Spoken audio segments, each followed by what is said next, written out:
Tim se të marrë telefon Matilda, ka që nuk kisha rrugëzidhje tjetër. Një dua që gjithë që ka të marrë fund, ka që nuk përjetoj do të qetë. Kjo vajzë quhet Flori dhe është vetëm 16 vjeç. Fëmijëria e saj ka qenë krejt ndryshe nga shumë bashkëmoshatar dhe kjo për shkak të konflikteve mes prindërve të saj. Babi, që në fillim ka qenë i dhunshëm, ishte përdorues i alkoolit, pinte shumë edhe dhunonte mamin keq. U ngrenim nga gjumi dhe u friksonim, bërtisnin, qanin, sepse përjetonim shumë keq unë dhe motrat. Neve në vendën e gjumë që mos të shifnin gjë, po prapë se mami u mundonte të plasë gjurma dhe të osjoshim dhe shifsim atë pamje të meruese. Mami s'kishte qatë bonde dhe në mante neve duke lozur me ato lojrat e gistave. Si janë këto lojrat e gistave? Kici nanës, i bukur jonazës, budallaj shokve, lëpirë si enve dhe... Një formë ngushëllimi për të larguar sadopak vëmendje nga situatat me të cilat fëmijët përballeshin thuajse çdo ditë. Por si përfundoi kjo marrëdhënie deri këtu? Para se të lindja djalin fillon debatet. Që ku mori rrugë të Maqedonisë, filloi të bonte debel, filloi alkoolin, filloi shumë keq. E thira i viti ka qenë ka e motra, po ngrohtën e ishin bazjar. Tani çopa vajzën e vogël se kërkona për bebelina që të vinte, të pinte. Ai u nxef. Dhe tash ti po ngrohesh aty, neve këtu po riftohet, po ti mendon dhe për neve. Aty u acaru, ka ardhen din ka godit me tru. Me tru? Po, me tru. Çka isha i tru që do fusën zjarrit. Si që mori dhe kape sill, vetëm se kapa 2 vajzat, i ka marrë të 2 vajzat shumë dhe haja ndajakun. Erdhi ama, erdhi e motra, atit e oshi nga durët, ku kisha djalin e vogël, rejt mori pjatën për të mësel. Si që kisha djalin, po i pja me pjetë, dhe mora e vallak shumë divan. E mori pjatën që të mësile, po pjata nuk më ramu. Era djalin. Djali ka qenë rreth 2 vjeç e gjys. Iku buza komplet. Kjo pjesa këtu iku djalit, ka nojt partit më të madhe. Që i bëj vetëm vetëm kaq që kam pa djalit. Nuk gjete gjaku vetëm se ju shifshin ato ndamarë ato. Plag që përveç kujtimeve traumatike kanë lënë edhe gjurmë fizike te ky djalë sot 13 vjeç. Vetëm shtrëngoja motorën dhe qaja. Nuk mundja të shifna. Rria në gjithë natën syut. Kisha të vështirë të fleja nga frika. U tristoni këto partistin. Kjo ka pas të qara me të nëzije që rritë pa frymë. Flori? Po, me zi e bishin men. Kanë kalu shumë ajo, ka përjetu shumë keq. Kisha gosë e vogël e ka pas shumë keq. Ka me 2 javë spital, nuk kisha me pilin, nuk kisha i kosë frutash të hipja. Nuk kisha kusht mbite me hangër. E ama i thoshe që është rrugot në spital, e nuk thote të ditë e fare, nuk vite. I kam përballu çdo gjë vetëm.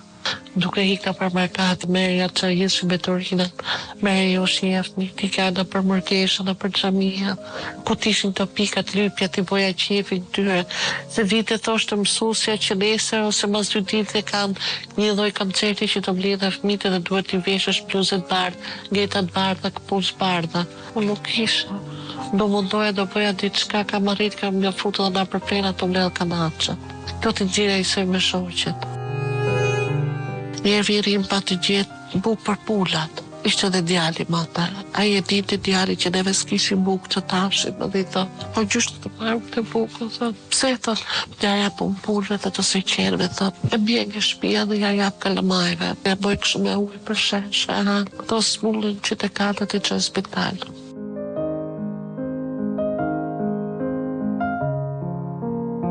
Vajza vogël lindi me diabete me zemër të zmalluar. I kjo që i mlidhja që ti ushqeja, ti boja, i kam lënë dhe fëmijë 3 muaj që ja lash të arrithin të kanuar për shkollën.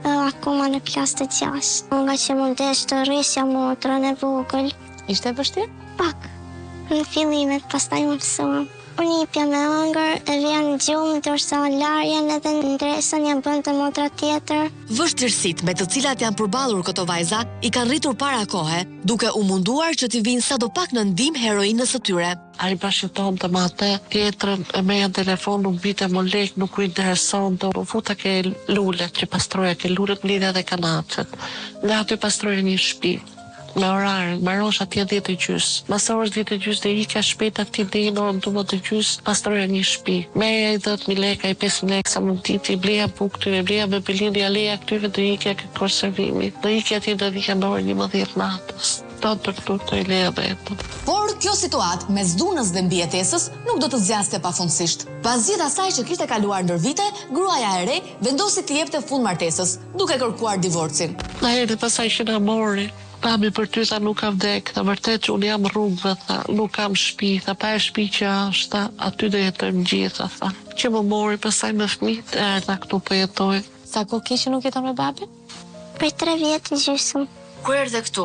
Si ishte për ty? Pak ke vështirë, sepse nuk isha mësuar. Të mungon shtëpia jote? Jo, dhe shumë. Ka që sa herë që ju ato kujtohet të tjera që ka ndodhur. Ka qenë shumë e zbrazur dhoma.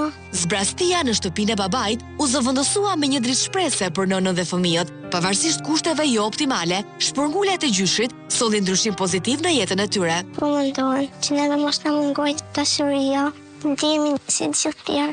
Kuptohet që gjithçka duhet të vi graduale.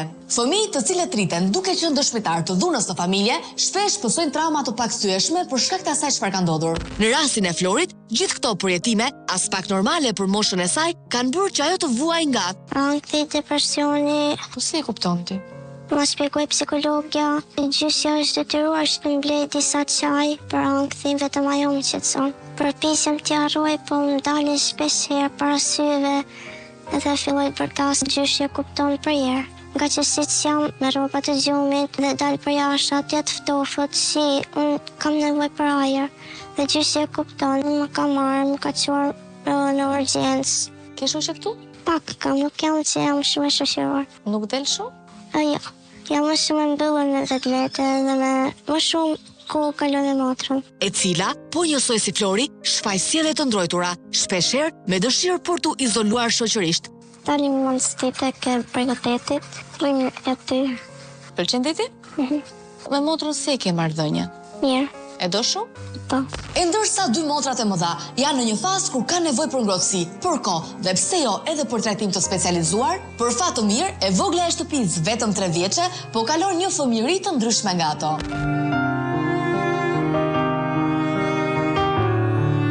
Tashmë, ajo çfarë Flori dhe nëna e saj na kanë treguar i përket të shkuarës, por 16 vjeçarja ka një problem të fundit me babain e saj. Unë kam disa nisan në kokë dhe ato në shqetësojnë shumë kur flokët, po më japën një dhimbje koke të jashtëzakonshme.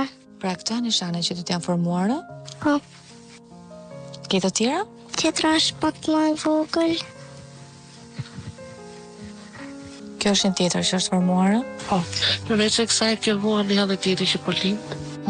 Shukoj jam të si tip njoma, ose filloj në rritën. Nisur nga ky problem, por jo vetëm, nëna dëshiron që bashkë me fëmijët të udhëtojë jashtë vendi. Pa e ka turë të zgjidhi floku, ka përë ma gjithmonë turë këshu floku se vu nga kikë, vu nga nishani kokës.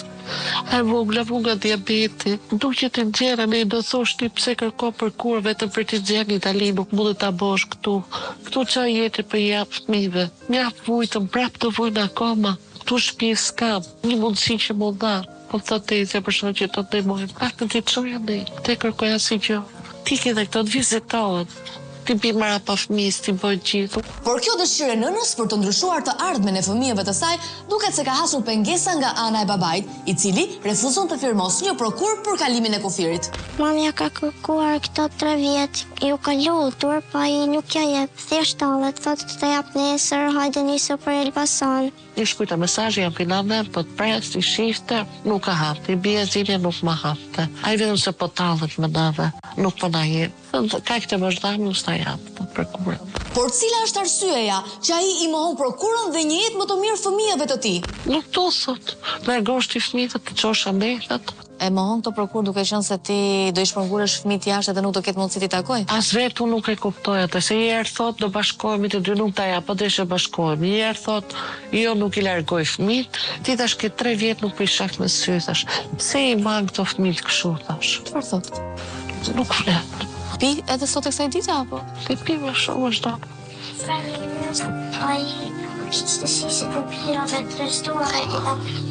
Ti nuk e ka rënë menjat në takojnë edhe. S'ju ka takuar asnjëherë? Vetëm edhe një herë që ja kërkova unë këto ditët që të flisim në lidhje me prokurën. Më mori në telefon, bizetuam, pak me debate, por erdhi. Ku erdhi, jo dhe aq shumë i ngrohët me ne, dhe jo më aq shumë dashuri. Unë nuk kërkoj gjë, vërtet u bën gjithë këto çka kam kalu, gjithë të vujtje. Nuk duj gjë, thjesht duj përkur që ti nxjerr këto fëmijë të vizitoj. Edhe pse nëna ka tentuar shpesh të gjej urën e komunikimit me ish-burrin, pas një rezultat provon edhe një herë të fundit. Procura nuk jap. Fëmijët s'kan as i vjan. Për çfarë s'kan as vjet? Nga vuni fëmijët. Për çfarë Nga vuni? vjen fëmijë të fiksoj. Po do rri këtu. Ti përgjigjesh ti. Ti përgjigjesh fëmijëve, po i bën. Mami, banë mendi ku i morën bisedë. Që bën ne? Mos marr shpresë fare. Procura nuk jap. Ti duhet të japësh për fëmijë. Po nuk ta jap me pse më zor. Po çe tu shty, si ke shty, jem sot atje në Durrës. Ç'është si ke shty? Si ke shty me punën, me gjitha. Na çalloj. Nuk t'ja. Nuk i kundërvu fare, Po as nuk kontriboj. As nuk kontriboj fare. Kontriboj. As me ligj, nuk kam bërë lloj gjoje. As nuk kam kërkuar pesë përgjigje fëmijëve që kanë në spital, për asnjë lloj gjoje. Thjesht më jepi përkurt lëvizëm me ato fëmijë. Shtyr siç ke shtyr, nuk kam çfarë të bëj, nuk kontribuoj. Janë këto përgjigjet e një babai i cili ka harruar çdo detyrim ndaj krijesave që kanë zgjerë në jetë, të cilat për më tepër i mban peng të një firme. Si kalove? Unë jam Matilda, gazetare nga emisioni Piranjat. Ti refuzon kategorikisht ti japësh prokurën zonjës. Se japën prokurë, që dhe të bëjnë, nuk japën. Pse? Millat e kamerës. Qetësohu, dëgjoj. Mirë, atëherë do flasim bashkë. Ne kemi ardhur të sqarohemi. Se kjo, ja, fytyra kësajnë, qa banke. Se qa bën kjo zonjë, e din të gjithë, përveç ish-burrit, i cili është kthyer në pengesë për të ardhmen e fëmijëve. Se nuk ja e prokurën. Se ja, do t'i largoj fëmijët, kjo do t'i ikja shtetit. Po, do t'i ikja shtetit, sepse ka nevojë për kurim për Florin, edhe për vajzën e vogël. Ti gjatë kohës ke ushtruar dhunë dhe detyrën tënde si prim nuk e ke bërë. Kto nuk e thot vetëm Kena. Këtë e thon dhe fëmijët e tu. Dhe për këtë arsye, për shkak të punës, Flori vua nga ankthi.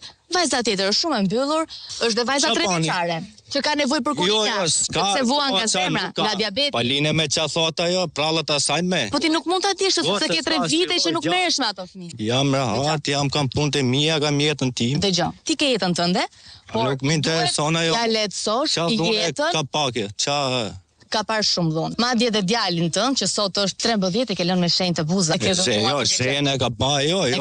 Babai mohon çdo gjë për dhunën, të cilën e kanë rrëfyer me detaje fëmijët që e kanë vuajtur në kurriz. Madje me shumë ftohtësi shprehet se ka jetën e tij. Deri më sot, sa herë i ke takuar fëmijët? Sa herë ke kontribuar në vlerë monetare për ato fëmijë? Sa herë i ke dhuruar dashuri prindërore atyre fëmijëve? Se po sikon ke këto, se ai ati kësajnë të kap në gjerë për jashtë për robësh, e shdi shumë mirë, jo me dhënu. Të lutem, këto fjallë i thonë fëmijët e Flori, vajza jote. Se i mësojnë këto fëmijët. Ke tentuar ti t'ja për vlerë monetare? 2 fëmijë mu, të mi japi 2 fëmijë ti maj vetë. Gjykata ka vendosur janë me 9 fëmijë. Si mori? Gjykata dhe është ligji që vendos duke parë kushtet, mënyrën se si ti ke vepruar deri në ato fëmijë. Sigurisht që do t'ja linte fëmijët Kenës. Pretendimet e këtij babai janë kontradiktore. Njëherë thot kam jetën time dhe nuk më intereson asgjë, dhe më pas kërkon të ndahen fëmijët 2 nga 2. Por pak rëndësi ka ky diskutim, pasi ne jemi aty për t'i dhënë fund një padrejësie ndaj fëmijëve. Duhet gjejmë një zgjidhje. Këtë duhet ta bësh për fëmijët e tu. Është minimumi që mund bësh. Ti japësh për kurrë, sepse ka nevojë për kurim. Tash si kjo fëmijë ti largoj, ku di shoh ato fëmijë? Ti 3 vite nuk u interesova apo jo? Ti e di që Florinda vua nga ankthi? Florinda ka nevojë për ndihmë, me të ladhi trun, se s'është e vogël. Çdo njeri momentin që është ndihmuar emocionalisht dhe vua nga ankthi ka nevojë për ndihmë, prandaj të veta, nuk vun ajo nga ndarja prindëve. Kjo është shumë e papranueshme ta thot një gjyshe që e di shumë mirë situatën dhe i ka parë të gjitha skenat çfarë ka ndodhur në shtëpinë tuaj për shumë vite. Ne do bim në një konsensus që absolutisht Kena e ka detyrim që ti të takosh fëmijët, edhe do vinë në Shqipëri, edhe ti mund shkosh jashtë. Por të lutem, duhet t'i japësh prokurën sepse realisht fëmijët tu kanë nevojë për ndihmë dhe për një të ardhmen më të mirë. Nuk mund të jetojnë atje. E mund ta jap për 3 muaj, më tepër jo. Një prokur për 3 muaj nuk është zgjedhja e duhur, sepse Kena me vajzat po kërkojnë të ndërtojnë një jetë të re në Itali. Pas 3 muajsh ti pretendon që fëmijët kthehen prapë te gjyshet dhe të jetojnë ato kushte. Un jam pa punë. Pra që nuk i mban dot, e shef që nuk i mban dot. Paktën Lori t'i ofroj nëna e saj që mund të gjejë prokurën t'ja jap. Po ti ku s'kam vetë ç'a t'i jap për shpirtin. Lori pra maman me që s'kam. Lori pra maman t'ja siguroj mamaja jetën me që ti nuk ke. Po ç'a për 3 muaj? Për 3 muaj t'ja siguroj jetën ajo me. Po luan me fjalë. Jo, nuk po luaj. Po 3 muaj po thua ti sepse ai prokur pa afat. Përpjekjet për një prokur pa afat për momentin kanë dështuar. Sidoqoftë, nëna dhe vajzat duan të lëvizin sa më shpejt drejt Italisë, ndaj pranojnë marrëveshjen e prokurës 3 mujore. Me lokal. Për 3 muaj? Po. Hajde ikim shkojmë bëjmë prokurë. Po, hajde.